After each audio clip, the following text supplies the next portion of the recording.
கூடாரம் வழங்கும் நல்ல விதை. கர்த்தருடைய பரிசுத்த நாமத்துக்கு மகிமை உண்டாவதாக. இந்த அருமையான இந்த ஆண்டிலும் கூட தேவன் ஒரு அருமையான ஒரு வார்த்தை நமக்கு தருகிறார். தேவன் தருவதெல்லாம் ஆசீர்வாதமானவைகள், சமாதானமானவைகள், அது நித்தியமானவைகள். அந்த ஆண்டவராக இயேசு கிறிஸ்துவை நம்பி அந்த வார்த்தையை கேட்குற நம்முடைய வாழ்க்கையில் ஒரு ஆசீர்வாதத்தை என் ஆண்டவராக கர்த்தர் உங்களுக்கும் கொடுத்து மகிழ பண்ணுவாராக. நீ இன்னும் வளருவாய். வளருவதை குறித்து தேவன் நம் வாழ்க்கையில் ஒரு ஆசீர்வாதத்தை வைத்திருக்கிறார்.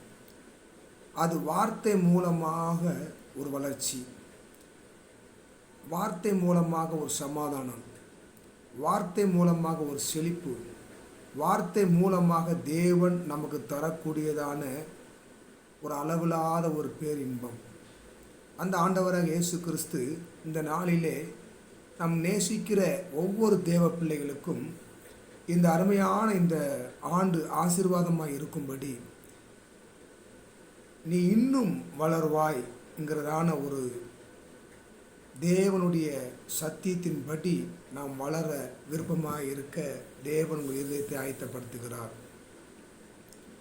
யாத்திராகமம் 1ஆம் அதிகாரம் 7வது வசனத்தை வாசிக்க போகும்போது, இஸ்ரவேல் புத்திரர் பலுகி பெருகி பலத்திருப்பார்கள். இஸ்ரவேல் புத்திரர்கள் பலுகி பெருகி பலத்திருக்கும்படி தேவன் ஒரு வளர்ச்சியை தருகிறார். எனக்கு அருமையான தேவ பிள்ளைகளே, நீங்கள் பலுகி பெருகி ஆசீர்வாதமாய் இருக்க தேவன் விரும்புகிறார். யாத்திராகமம் 1ஆம் அதிகாரத்தில் 7, 9வது வசனத்தில் வாசிக்கும்போது தேவன் நமக்கு இந்த நாளிலே ஒரு நாம் நினைத்து பார்க்க முடியாத அளவுக்கு ஒரு பெருக்கத்தை வைத்திருக்கிறார், ஒரு சந்தோஷத்தை வைத்திருக்கிறார். அல்லேலூயா. நாட்களிலும் கூட யாத்திராகமம் 1ஆம் அதிகாரம் 7வது வசனத்தில் வாசிக்கிறேன், கவனிங்கள்.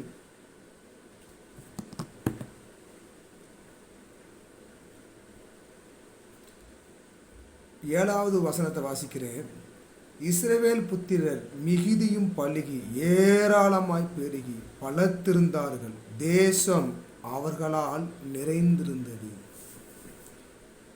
தேசம் அவர்களால் நிறைந்தது.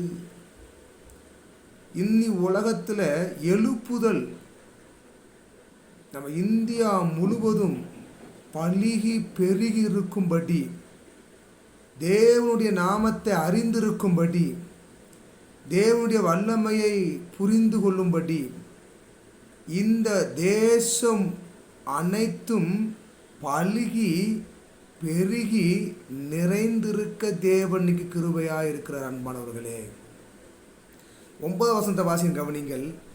அவன் தன் ஜனங்களை நோக்கி, இதோ இஸ்ரவேல் புத்திரராகிய ஜனங்கள் நம்மிலும் ஏராளமானவர்களும் பலத்தவர்களுமாயிருக்கிறார்கள்.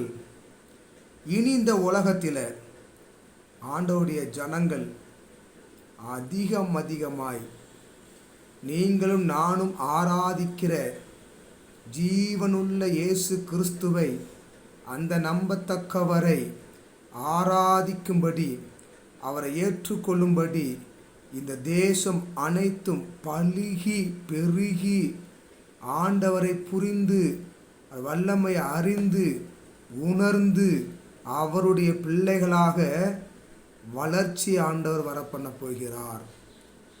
நீ இன்னும் வளருவாய். இன்னும் சபை வளரணும், இன்னும் தேவ பிள்ளைகள் குடும்பங்கள் வளரணும், இன்னும் தேவ பிள்ளைகள் விசுவாசத்தில் வளரணும், இன்னும் தேவ பிள்ளைகள் வாழ்க்கையில் அளவுக்கு அதிகமான ஒரு தேவனுடைய ஒரு நல்ல ஒரு சித்தத்தை புரிந்து கொண்டு அவருக்கு கீழ்ப்படிந்து அவருக்கு அடங்கி அவரை சேவிக்கும் போதெல்லாம் நாட்களும் வருஷமும் ஆசீர்வாதமாக இருக்கும்னு யோபு 36:11 வாசிக்கிறோம். அன்பானவர்களே, நாம் வளர்வதற்கு ஒரு முக்கிய காரணம் அவருக்குள் நாம் அடங்கி அவரை சேவிக்கும் போது தான் ஒரு அருமையான ஒரு வாக்கு ஆண்டவர் நமக்கு தருகிறார். நீ இன்னும் வளருவாய். இதை விசுவாசிக்கிற யாராக இருந்தாலும் ஒரு வளர்ச்சி இந்த நாள் ஆரம்பமாகிறது. உங்களுக்குள்ளே தேவன் ஒரு வளர்ச்சியை தரும்படி, தேவனுடைய வல்லமை உங்கள் மேலே அனுப்பும்படி, நீ விசுவாசிக்கிற ஒவ்வொரு நாளும் தேவனுடைய மகிமையை காணும்படி உங்களோடு கூட பலமாய் இறங்கி கிரியை செய்ய போகிற அன்பானவர்களே, இந்த நாளிலே நீ இன்னும் வளருவாய், இன்னும் வளருவாய். அல்லேலூயா. இன்னும் வளரணும். சபை வளர்ச்சி, குடும்ப வளர்ச்சி, தொழில வளர்ச்சி, ஆவிக்கிற வாழ்க்கையில் வளர்ச்சி, இதை பார்த்து பார்த்து பார்த்து இஸ்ரவேல் புத்திரர் மிகுதியும் பலுகி, அல்லேலூயா, ஏராளமாய் பெருகி ஏராளமாய் பெருகி ஆவியானவர் சமூகத்தில் சபை நிரம்பத்தக்கதாக வந்து தேவனை துதிக்கும்படி வருவார்கள். பிரியமானவர்களே, யாத்திராகமம் 1 வசனம் 12 வாசிக்கிறேன், கவனிங்க. ஆனாலும் அவர்களை எவ்வளவு ஒடுக்கினார்களோ அவ்வளவாய் அவர்கள் பல்லுகி பெருகினார்கள். ஆகையால் அவர்கள் இஸ்ரவேல் புத்திரரை குறித்து எரிச்சல் அடைந்தார்கள்.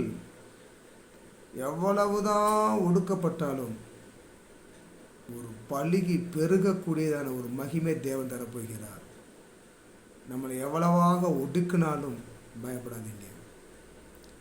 தேவ சமூகத்தில் விசுவாசமாக காத்திருக்கும் போது நிச்சயமாக ஒரு பலுகி பெருக்கத்தை ஆண்டவர் தருவார். 20வது வார்த்தையை கவனிக்கும் போது, இது நிமித்தம் தேவன் மருத்துவச்சிகளுக்கு நன்மை செய்தார், ஜனங்கள் பெருகி மிகுதியும் பலத்து போனார்கள். இந்த ஆண்டில் இன்னும் வளருவாய். சபை வளரும், குடும்பங்கள் வளரும். வேதத்தில் வாசிக்கும் ஜனங்கள் பெருகி மிகுதியும் பலத்து போனார்கள்.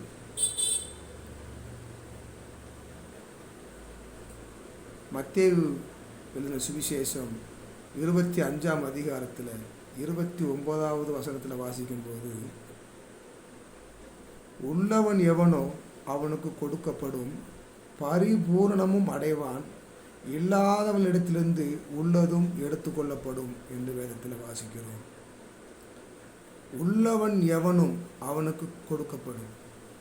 விசுவாசம் உள்ளவனுக்கு, ஆவிக்குரிய வரங்கள் உள்ளவனுக்கு, தேவனுடைய நம்பிக்கை உள்ளவனுக்கு அனைத்தும் பல்லுகி பெருகி இருக்கும்படி தேவன் நமக்கு கொடுத்து ஆசீர்வதிப்பார். உள்ளவனுக்கு நிச்சயமாக கொடுக்கப்படும். இதை விசுவாசிக்கிற யாராக இருந்தாலும் நீ இன்னும் வளரும்படி தேவன் உங்களுக்கு ஒரு அனுக்கிரக காலத்தை தேவன் தருகிறார். உன் சந்ததியின் மேல் என் ஆவியையும் உன் சந்தாதனத்தின் மேல் என் ஆசீர்வாதத்தையும் ஊற்றுவேன் என்று ஏசாயா 44:3 வாசிக்கிறோமே. வளர்ச்சிக்கு ஒரு அபிஷேகம், வளர்ச்சிக்கு ஒரு உன்னதமான அனுபவம், வளர்ச்சிக்கு தேவனுடைய பலன் உங்கள் வாழ்க்கையில் வந்து இறங்க போகிறது. பிரியமானவர்களே, நீ இன்னும் வளரும்படி தேவ சமூகத்தில் காத்திருங்கள். தேவன் பெரிய காரியங்களை செய்வார். இதுவரைக்கும் இல்லாத தேவனுடைய அளவில்லாத ஒரு அன்பு, அளவில்லாத கிருபை, அளவில்லாத தேவனுடைய இரக்கம் உங்கள் மத்தியில் இறங்கி உங்களை வளர்ச்சியை ஆண்டவர் பெருக பண்ணுறதுக்காக எல்லாரும் கர்த்தரை ஸ்தோத்திரியுங்கள். உங்கள் வளர்ச்சிக்கு தேவையெல்லாம் தேவன் தந்து உங்களை ஆசீர்வதித்து உங்களை பெருக பண்ணுவார். ஒப்பு கொடுங்கள், ஒப்பு கொடுங்கள். எவ்வளவாய் ஒடுக்கினார்களோ அவங்களுக்கு மத்தியில் நீங்கள் பலுகி பெருகி வளர்ந்து ஆசீர்வாதமாக இருக்க தேவன் உங்களுடைய கரங்களை பிடித்து அவர் வழி நடத்துவராக உங்கள் மத்தியில் இருப்பார். என்னால் மறக்கப்படுவதில்லைன்னு நம்ம ஆண்டவர் வாக்கு பண்ணியிருக்கிறார். பயப்படாதீங்க.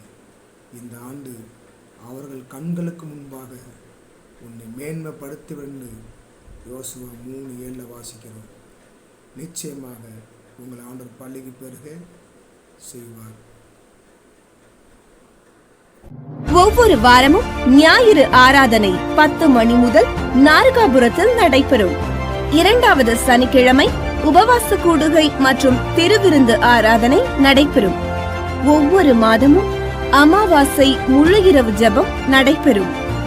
நமது கூட்டங்களில் கலந்து சாபக்கட்டுகளிலிருந்து, பாவக்கட்டுகளிலிருந்து, பில்லி சூனியம் நோயிலிருந்து விடுதலை பெற்று செழிப்பாய் தேவன் மாற்ற உங்களை அன்புடன் அழைக்கிறோம். எங்கள் முகவரி: பாஸ்டர் எஸ். சகரியா, நன்மையின் கூடாரம் சபை, கீழக்கரந்தை போஸ்ட், தூத்துக்குடி மாவட்டம் 628904. 24 மணி நேர ஜெப உதவிக்கு 9441711214 9965925934.